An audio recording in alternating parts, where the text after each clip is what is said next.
नमस्कार। आज हम एक बड़ी दिलचस्प घटना पर बात कर रहे हैं। सोचिए, ब्रिटेन का एक एकदम लेटेस्ट अरबों का लड़ाकू विमान F-35B वो भारत के एक एयरपोर्ट पर उतरता है और वहीं फंस जाता है। हमारे पास इस पर कई रिपोर्ट्स हैं, अपडेट्स भी हैं। तो चलिए जरा गहराई से समझते हैं कि ये तिरुवनंतपुरम में क्या हुआ, क्यों हुआ और अब आगे क्या होने वाला है। तो ये कहानी शुरू हुई 14 जून को। ब्रिटेन का जो नया एयरक्राफ्ट कैरियर है HMS प्रिंस ऑफ वेल्स, हाँ हाँ। वहां से एक F-35B लाइटनिंग आई विमान ने उड़ान भरी थी। ये कोई मामूली फाइटर जेट नहीं है, ये तो वो वर्टिकल टेक ऑफ वाला है। बिल्कुल स्टॉविल कैपेबिलिटी वाला। हाँ, तो हुआ ये कि कम फ्यूल और शायद मौसम भी खराब था, इसलिए उसे तिरुवनंतपुरम इंटरनेशनल एयरपोर्ट पर इमरजेंसी लैंडिंग करनी पड़ी। हाँ, शुरुआती रिपोर्ट तो यही थी कि फ्यूल कम है, मौसम ठीक नहीं। पर लैंडिंग के बाद जब जांच हुई तब पता चला कि असल मसला कुछ और ही था। विमान के हाइड्रोलिक सिस्टम में एक सीरियस गंभीर गड़बड़ी थी। ओह, हाइड्रोलिक सिस्टम, वो तो बहुत जरूरी होता है। बहुत ज्यादा। आप समझिए कि विमान के जो फ्लाइट कंट्रोल्स हैं, लैंडिंग गियर, ब्रेक्स, ये सब हाइड्रोलिक पर ही निर्भर करते हैं। इसके बिना तो विमान उड़ ही नहीं सकता, बिल्कुल अनसेफ है। अच्छा, तो ये तो एक बड़ी टेक्निकल प्रॉब्लम निकल आई। तो फिर विमान वाहक पोत के जो इंजीनियर्स थे, उन्होंने कुछ कोशिश की होगी। हाँ बिल्कुल, शुरुआती कोशिशें तो वहीं जो कैरियर पर इंजीनियर्स मौजूद थे उन्होंने की। पर देखिए, F-35 जैसा कॉम्प्लेक्स विमान है ये।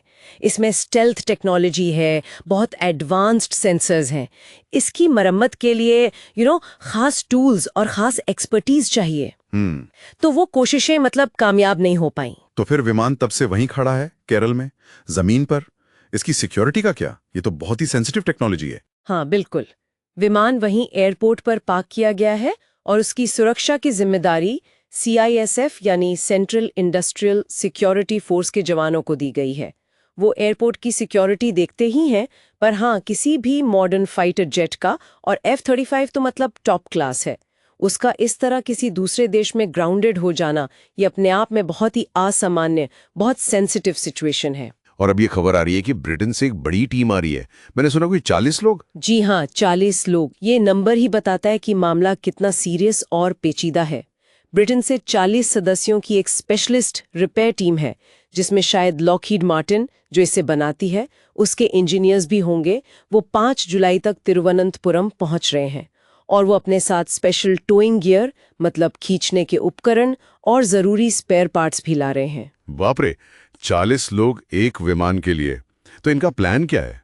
क्या इसे वहीं ठीक कर पाएंगे? देखिए, उनका पहला काम तो यही होगा, असेस करना कि क्या विमान को भारत में ही वहीं पर सुरक्षित तरीके से ठीक किया जा सकता है या नहीं।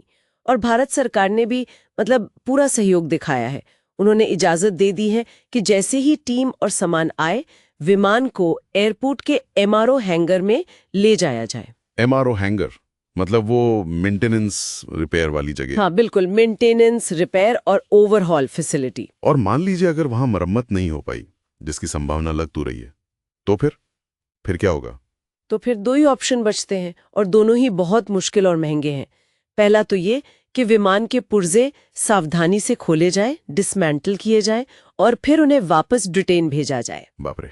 दूसरा, जो शायद और भी ज्यादा कॉम्प्लिकेटेड है, वो ये कि किसी बहुत बड़े कार्गो प्लेन, जैसे अमेरिका का C-17 ग्लोब मास्टर होता है, या शायद ब्रिटेन का अपना A-40M एटलस, उसका इस्तेमाल करके पूरे के पूरे F-35 विमान को एयरलिफ्ट करके ब्रिटेन ले जाया जाए। पूरे विमान को हवा में उठाकर? हाँ, अब आप सोचिए, करोड़ों डॉलर का इतना सेंसिटिव, इतना एडवांस्ड विमान, उसे इस तरह ट्रांसपोर्ट करना कितना बड़ा लॉजिस्टिकल चैलेंज होगा।